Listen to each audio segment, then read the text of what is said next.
Welcome to Below the 49th, the perspective on my neighbor to the south, below the 49th. I'm Michael A. Charbon. Today's title, Critical Race Theory.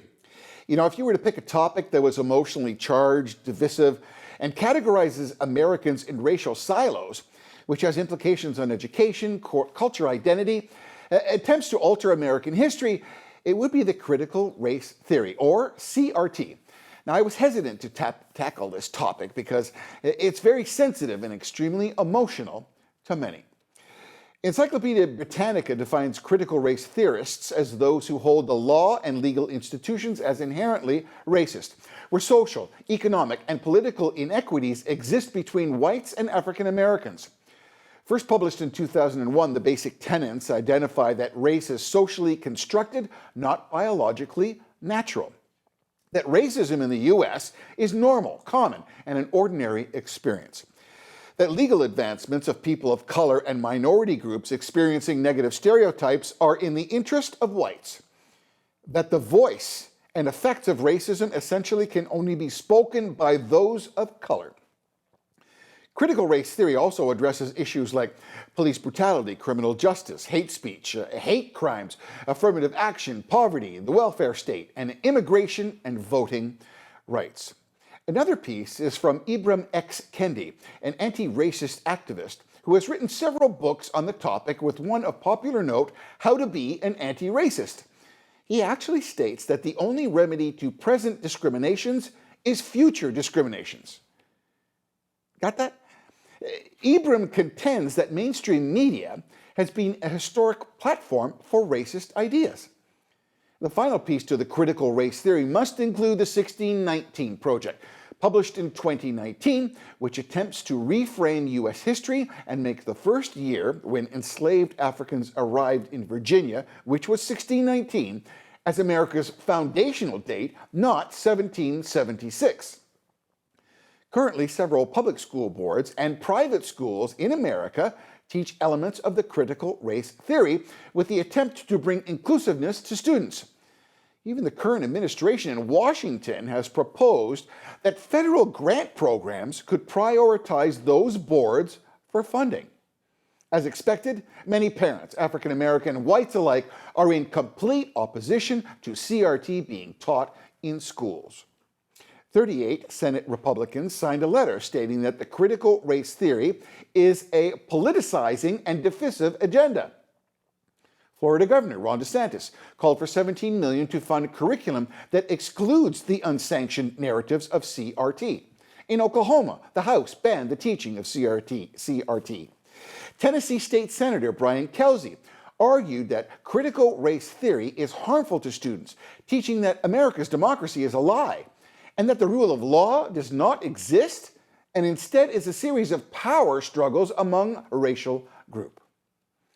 Idaho State Representative Ron Nate stated that CRT depicts explorers as oppressors and colonists rather than those risking their lives crossing oceans to find a new land.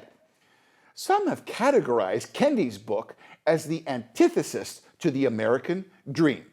And the 1619 Project is radically divisive and a revisionist account of history in fundamental opposition to the true foundational date of America, which is and will always be 1776. Now, some students have expressed that it teaches that there are two types of people, separated by race as the oppressors and the oppressed.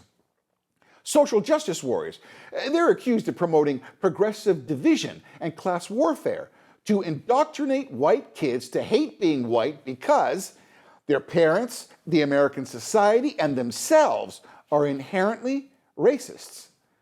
Now, it is fact, segregation, discrimination, and racism existed as a dark part of America's history. In the 60s, demonstrations and marches, and of course, Martin Luther King pushed the awakening of America, as did the Vietnam War. The horrible George Floyd incident with thousands of protesters was the 21st century's 60s style of reawakening. Listen, America has come a long way, and respectfully, I believe America is inherently not racist. Evident with so many people from around the world desperately wanting to come to America from countries who remain terribly racist.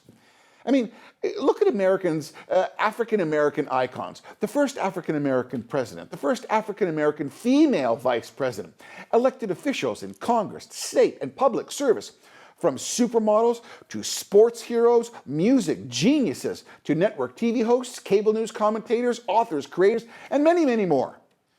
Today, African Americans are represented with pride and great achievement, as color is not a barrier as it once was. America collectively celebrates the successes of all people, black and white. Yes, 1619 is a relevant date, and it justifies to be taught as a sad element of America's past. But I disagree with the notion it should replace 1776. I mean, remember the Ottomans, the Greeks, the Romans? Whites enslaved whites, blacks enslaved blacks. They enslaved each other, for goodness sakes, well before African slaves came to America. Is there room for improvement? Yes, always. Are there radicals in both camps? Absolutely. But in today's very aware society, I have much greater faith in our youth and our young parents, who, as a result of all the struggles since the 60s, grew up, changed. A generation well aware of inherent discrepancies and what racism truly is. As a society, I believe we're in a much better place. So respectfully, the divisive and demeaning messages that the critical race theory tries to promote sends a wrong message, a negative message. I mean, I believe much of the critical race theory is an attempt to divide, create barriers, and promote guilt. So consider the 23-year-old African-American poet laureate Amanda Gorman. She spoke at President Biden's inauguration. She read a poem that she wrote. It was called The Hill We Climb. Amanda Gorman is the real deal example of that hill society has climbed. So for me, and I think many other Americans, it brought a tear to one's eyes as she spoke those words of joyful, hopeful, positive accomplishment that we all need to hear more of. Here are two excerpts, if I may, that for me captures the moment I believe supports my premise. Amanda Gorman writes, "And so we lift our gazes not to what stands between us, but what stands before us. We close the divide because we know to put our future first, we must first put our differences aside. We lay down our arms so we can reach out our arms to one another. We seek harm to none and harmony to all. Let the globe, if anything else, say this is true." And finally, we, the successors of a country and a time where a skinny black girl, descended from slaves and raised by a single mother, can dream of becoming president, only to find herself reciting for one. I encourage you to read Amanda Gorman, as her words are what I think is a true critical race theory that we all should aspire to. Finally, please click like and share, and if you do, kindly subscribe. If you leave a comment, I try to answer everyone. I thank you for those considerations, and until next time, God bless and stay safe. I'm Michael A. Charbon for Below the 49.